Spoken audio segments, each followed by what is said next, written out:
Guys, तो आज जो क्वेश्चन हमारे पास है वो है check if the sentence is pangram. तो एक पैनग्राम सेंटेंस होता क्या है? पैनग्राम सेंटेंस एक ऐसा सेंटेंस है जिसमें इंग्लिश अल्फाबेट के सारे लेटर्स प्रेजेंट हो। जैसे हमारे पास यहाँ पे एक सेंटेंस नाम की स्ट्रिंग दी गई है जिसमें हमें जो सेंटेंस स्टोर है वो है the quick brown fox jumps over the lazy dog. ये एक ऐसा सेंटेंस है जिसमें इंग्लिश अल्फाबेट के सारे लेटर्स प्रेजेंट है, तो हमें ट्रू रिटर्न करना है। और दूसरा जो सेंटेंस है हमें लीड कोड दिया है। लीड कोड ऐसा सेंटेंस है जिसमें इंग्लिश अल्फाबेट के सारे लेटर्स प्रेजेंट नहीं है, तो हमें रिटर्न करना है फॉल्स। आई होप आपको यहाँ तक समझ आ गया होगा। चलिए अब हम कैनवस पे चलते हैं और समझते हैं इस क्वेश्चन को। तो हमें एक सेंटेंस दिया गया है, the quick brown fox jumps over the lazy dog. हम इसमें इंग्लिश अल्फाबेट के अगर आप चेक करोगे, इसमें इंग्लिश अल्फाबेट के सारे लेटर्स प्रेजेंट है, तो हमें रिटर्न करना है ट्रू। चलिए अब हम थोड़ा इस क्वेश्चन के बारे में जानेंगे। इसमें हम वही एस का वैल्यू जो हमने पिछले क्वेश्चन में, पुराने क्वेश्चंस में देखा है, वही हम कॉन्सेप्ट यूज करेंगे। एस का वैल्यू हम हर एक कैरेक्टर पे आइटरेट करेंगे। जैसे पहले टी, फिर एच, फिर ई, फिर हर एक कैरेक्टर की, सपोज हमारा जो सी कैरेक्टर सी एच है वो स्टार्ट होगा टी से, फिर वो ऐसे ही आगे बढ़ता जाएगा। फिर हम कैरेक्टर सी एच को माइनस करेंगे ए। इसलिए क्योंकि हमारी जो एस का वैल्यू है, एस का वैल्यू है ए की, वो है 65। जब हम सपोज हमारा कैरेक्टर है बी, जब हम बी माइनस ए करेंगे तो उसका आंसर आएगा 66 माइनस 65, तो ये आ जाएगा 1। फिर हम एक फ्रीक्वेंसी नाम का एक एरे बनाएंगे। सपोज इंट फ्रीक्वेंसी नाम का एक एरे बनाएंगे जिसका साइज हम 26 देंगे, क्योंकि हमारे इंग्लिश अल्फाबेट में 26 लेटर्स होते हैं। सपोज हम ईज के लिए हमारा जो एस स्ट्रिंग है, हम एस रखेंगे स्ट्रिंग, इसमें स्टोर है लीड कोड। सपोज हम पहले हम एल की फ्रीक्वेंसी चेक करेंगे। वो हम कैसे करेंगे? हम सी एच एक पॉइंटर लेंगे सी एच, जिसमें हम स्टोर करेंगे एल, तो ये एल माइनस ए होगा। एल माइनस ए हमारे पास आएगा यहाँ पे 11। फिर हम 11 की फ्रीक्वेंसी को प्लस प्लस करेंगे, मतलब यहाँ पे +1 होगा। फिर हम ई की फ्रीक्वेंसी इंक्रीमेंट करेंगे, तो यहाँ पे आएगा 1। फिर से ई पे आएंगे, ये 1 होके चेंज होके 2 हो जाएगा। फिर टी पे आएंगे, टी यहाँ पे 1 होगा। फिर सी पे आएंगे, सी भी यहाँ पे 1 होगा। फिर ओ पे आएंगे, ओ भी यहाँ पे 1 होगा। फिर डी पे आएंगे, डी भी यहाँ पे 1 होगा। फिर ई, क्योंकि हमें पहले से ही आया है 2, तो ये चेंज होके 3 हो जाएगा। फिर हम हर एक लेटर की हमारी फ्रीक्वेंसी एरे में फ्रीक्वेंसी चेक करेंगे क्या आई है। जैसे यहाँ पे ए की 0 है, बी की 0 है, अगर किसी भी लेटर की 0 होगी तो हम रिटर्न फॉल्स करेंगे, और अगर सब लेटर्स की कुछ ना कुछ फ्रीक्वेंसी होगी, 0 से बढ़कर कोई फ्रीक्वेंसी होगी, तो हम रिटर्न करेंगे ट्रू।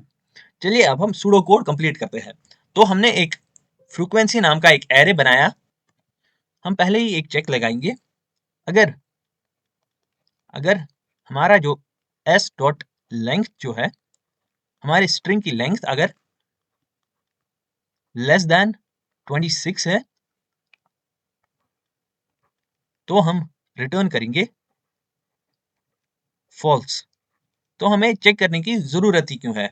क्योंकि अगर ये ऑब्वियस सी बात है, अगर कोई ऐसा सेंटेंस होगा जिसकी लेंथ 26 से कम होगी, उसमें इंग्लिश अल्फाबेट के सारे लेटर्स होंगे ही नहीं।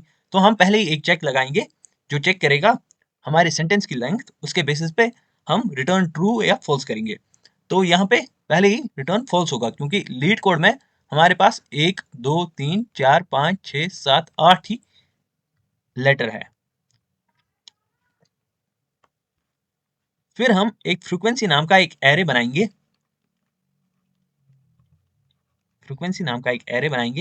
जिसका साइज होगा 26, क्योंकि हमारी इंग्लिश अल्फाबेट में 26 लेटर्स होते हैं। फिर हम एक फोर लूप स्टार्ट करेंगे जो आइटरेट करेगा हमारे स्ट्रिंग में i is equal to 0, I less than s dot length I plus plus।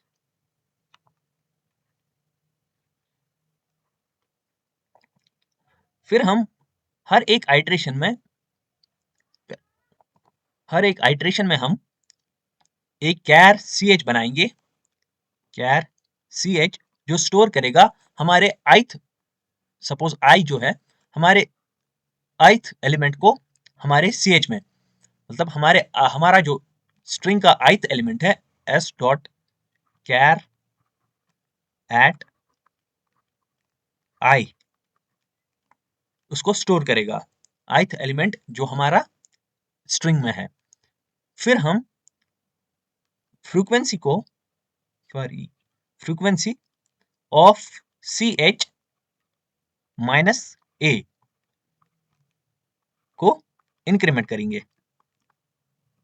C H ये हमने पहले ही समझा है, सी एच में माइनस होगा हमारी ए की वैल्यू। सपोज पहले जो सी एच में ऐड होगा वो है एल, फिर एल माइनस ए होगा जो कि इनकी एस का वैल्यू का सब्ट्रैक्शन होगा जो कि आएगा 11।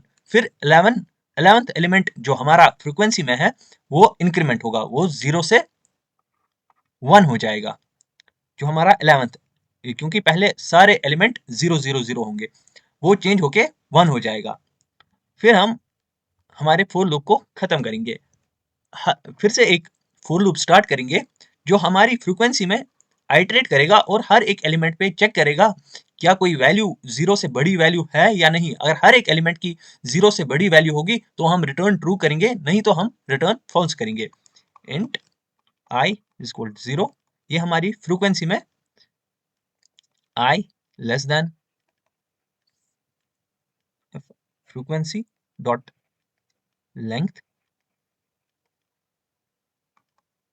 i plus plus.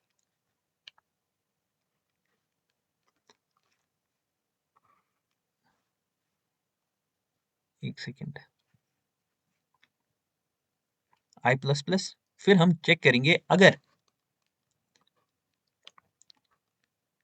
Frequency of i less than equal to 0 है तो हम रिटर्न करेंगे फॉल्स।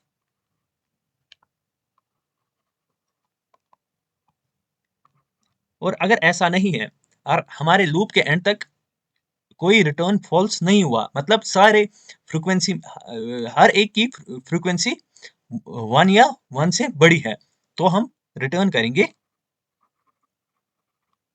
ट्रू।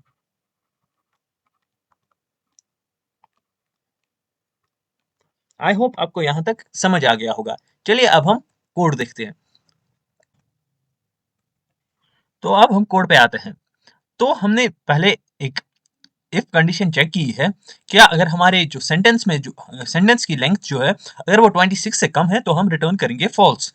फिर हमने एक फ्रीक्वेंसी नाम का एक एरे बनाया है जिसमें हमने 26 साइज दिया है। फिर हमने हमारे जो सेंटेंस में आइटरेट कराया है और हर एक आइटरेशन में हमने कैर ch में स्टोर किया है character eight ith of sentence, मतलब हमारी स्ट्रिंग गिवन स्ट्रिंग में का जो ith एलिमेंट है वो हमने हमारे ch में स्टोर कराया है। फिर हमने फ्रीक्वेंसी में ch माइनस a, मतलब इन दोनों की s का वैल्यू माइनस होगी, वो फ्रीक्वेंसी जो नंबर आएगा वो हमारा, जैसे अगर हमारे पास a है यहाँ पे 0 आएगा, अगर यहाँ पे b है तो यहाँ पे 1 आएगा, अगर c है तो 2 आएगा, उसको प्लस प्लस किया हमारी फ्रीक्वेंसी में। फिर हमने एक और फॉर लूप स्टार्ट किया है जो हमारे फ्रीक्वेंसी नाम के जो हमने एरे बनाया था उसमें आइटरेट करेगा, और हर एक आइटरेशन में वो चेक करेगा कहीं frequency of I less than 1 तो नहीं, मतलब कहीं वो 0 तो नहीं। अगर वो 0 है तो हम रिटर्न फॉल्स करेंगे, और अगर ये लूप नहीं चला, मतलब ये पूरा कंप्लीट हुआ और हमारा रिटर्न फॉल्स नहीं हुआ, तो हम रिटर्न ट्रू करेंगे, मतलब हमारे जो फ्रीक्वेंसी में हर एक की फ्रीक्वेंसी 0 से बड़ी है। आई होप आपको ये क्वेश्चन समझ आ गया होगा। Thank you so much.